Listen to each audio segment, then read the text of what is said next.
사랑하는 은혜샘교회 성도 여러분들, 안녕하십니까? 김광훈 강도사입니다.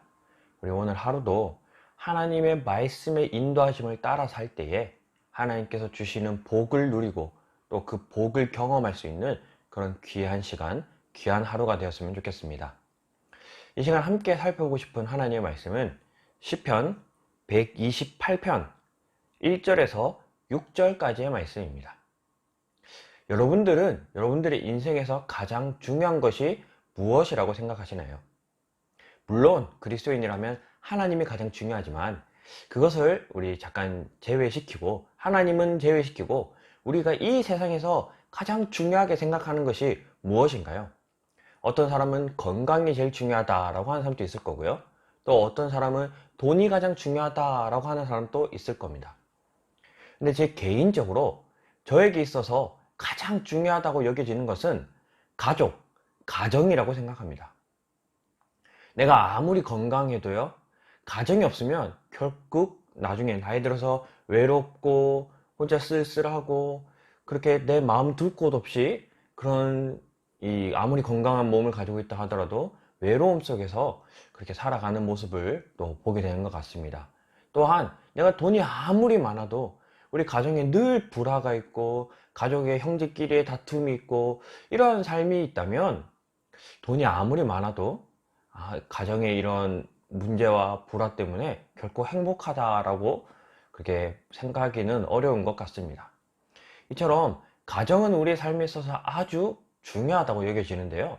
그 이유는 가정은 하나님께서 만드시고 하나님께서 계획하신 그 방법이기 때문인 것 같습니다. 그래서 우리가 인간들이 만들어낸 것이 아니라 하나님의 아담과 하와를 하나의 가정, 부부로 만들고 또 그 둘 사이에서 자녀를 또 태어나게 함으로 가정을 이루셨던 그 하나님의 놀라운 계획이 이 가정이 아주 중요한 것이다 라는 것을 가장 잘 보여주는 그런 예인 것 같습니다. 그래서 오늘 이 시편은 가장 이상적인 가정, 또 하나님께 복을 받은 가정은 어떠한 모습인지를 노래하고 있는 그런 가정을 노래하는 한편의 시인 것 같습니다. 물론 다르게 우리 해석하신 분도 있지만 이게 시이다 보니까 어떻게 해석하느냐 그 차이가 많이 이렇게 나누어지는 것 같습니다. 저는 개인적으로 이 시편을 가정을 노래하는 시, 가정을 찬양하는 시라고 여겨지는데요. 그래서 오늘 이 시편을 통해서 성경이 말하는 아주 바람직한 가정의 모습은 어떤 모습이고 복을 받은 가정의 모습은 어떠한 모습인지를 함께 조금 살펴보고 생각해 볼 수 있는 그런 시간이 되었으면 좋겠습니다. 먼저 가정의 가장 중요한 것은 1절입니다. 여호와를 경외하며 그의 길을 걷는 자마다 복이 있도다. 가정에 있어서 가장 중요한 것은 결국 여호와를 경외하는 겁니다. 우리 가정, 우리 성도님들의 가정이 하나님만을 섬기는, 하나님만을 경외하는 그러한 가정 되시기를 축복합니다. 그래서 우리가 하나님을 경외할 때에 하나님을 경외하는 그 가정에게 어떤 복들이 주어지는가? 2절입니다. 네가 네 손이 수고한 대로 먹을 것이라. 네가 복되고 형통하리로다. 첫 번째로 아버지에게 주어지는 복입니다. 아버지가 하나님을 경외하는 삶을 산다면 그 아버지가 수고한 대로 거두는 복을 누리게 된다는 거예요. 아니 내가 수고한 대로 거두는 게 왜 복이냐 그렇게 생각할 수 있는데요.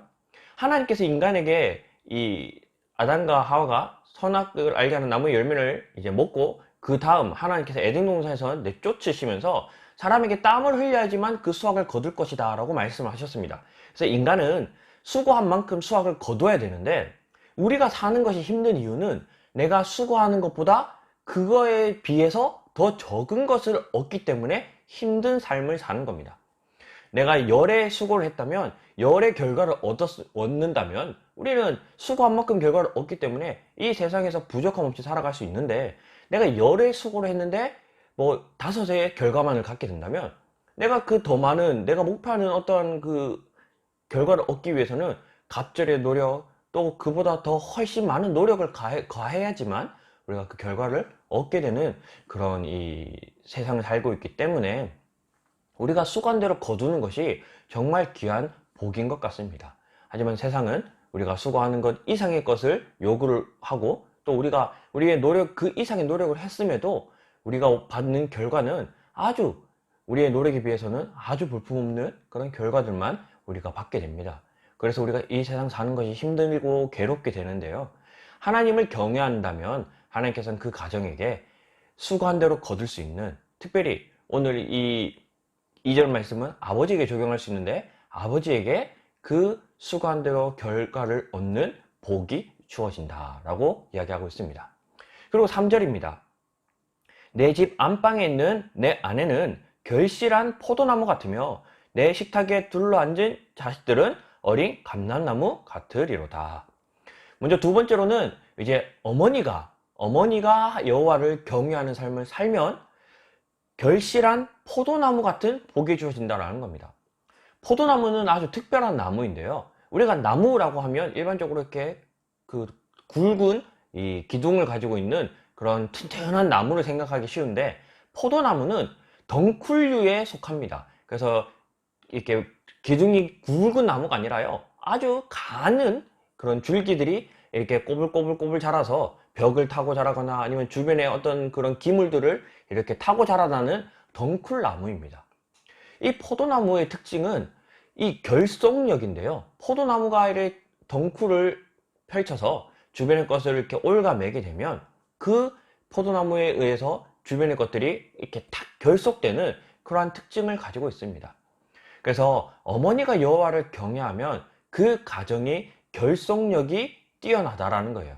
그 가정의 평안과 평화가 어머니의 경외함으로부터 나오게 된다라는 것을 오늘 시편은 노래하고 있습니다. 뿐만 아니라 그냥 포도나무도 아닌 결실한 포도나무라고 노래를 하고 있는데요. 결실한 포도나무는 우리가 포도를 알다시피 한 이 포도 열매에 수많은 포도송이가 열리는 것처럼 이 어머니가 여호와를 경외하게 되면 그 열매가 정말 무성한 열매를 맺는 그런 복도 주어진다라는 거예요. 그래서 아버지가 여호와를 경외하면 수고한 대로 그 결실을 얻는 복을 얻게 되고요. 어머니가 여호와를 경외하게 되면 그 가정이 결속되는 그런 이렇게 돈독해지는 그런 복을 얻게 됩니다. 뿐만 아니라 이 아버지와 어머니가 여호와를 잘 경외하는 그런 부부의 삶을 살면 그의 자녀들은 어린 감람나무 같을 것이다 라고 노래를 하고 있는데요. 감람나무는 올리브 나무입니다. 여러분들이 이제 올리브를 알고 계시겠지만 이 올리브 나무의 특징은 짧게는 7년, 길게는 10년 동안 열매를 맺지 못하는 나무입니다. 그래서 이 올리브 나무를 심고 7년 혹은 10년 동안 열매를 얻지 못하여도 지극정성으로 그 나무를 가꿔야지만 7년이나 혹 10년이 지나서 열매를 맺기 시작하는 특징을 가지고 있습니다. 이런 걸 보면 이 올리브 나무는 아주 이 자녀들을 잘 표현한 것 같습니다. 우리가 아주 어린 아이들은 그 아이들이 우리에게 뭔가를 보답을 해줄 수도 없고 그 아이들이 우리에게 뭔가를 줄 수도 없지만, 그럼에도 우리가 그 아이들을 정말 지극정성으로 돌보아야 하는 것을 잘 표현하고 있는 것 같아요. 그런데 이 올리브 나무가 가지고 있는 더 큰 특징은 이 올리브 나무가 한 번 열매를 맺기 시작하면 그 열매, 그 과실이 정말 폭발적으로 많은 열매를 맺는다라는 거예요. 올리브 나무를 뭐 검색해서 한번 보시면 그 작은 올리브 열매들이 아주 많이, 정말 무성히 열매를 맺기 시작한다라는 겁니다. 그러기 위해서 뭐 7년에서 10년까지의 이 정성과 노력이 필요하지만, 그래도 이 올리브 나무가 이제 열매를 맺기 시작하면 정말 한 나무에 정말 많은 열매들이 맺히는 그러한 특징이 있습니다. 그래서 정말 우리 아버지와 어머니가 여호와를 잘 경외하면 자녀들이 정말 무수한 열매를 맺게 되는데, 이 열매가 정말 다양하게 사용되는 것을 혹시 알고 계십니까? 이 올리브 열매의 기름은요, 등불을 밝히는 데도 사용이 되고요, 음식을 만드는 데도 사용이 되고, 뭐 향신료를 만들거나 향을 만들거나 또 우리의 뭐 머리를 감거나 몸에 바르거나 할 때도 사용되는 게 이 올리브 기름입니다. 또 올리브 열매는 그 자체로도 우리가 식용으로 먹을 수 있는 그런 좋은 이 영양 성분을 가지고 있는데요.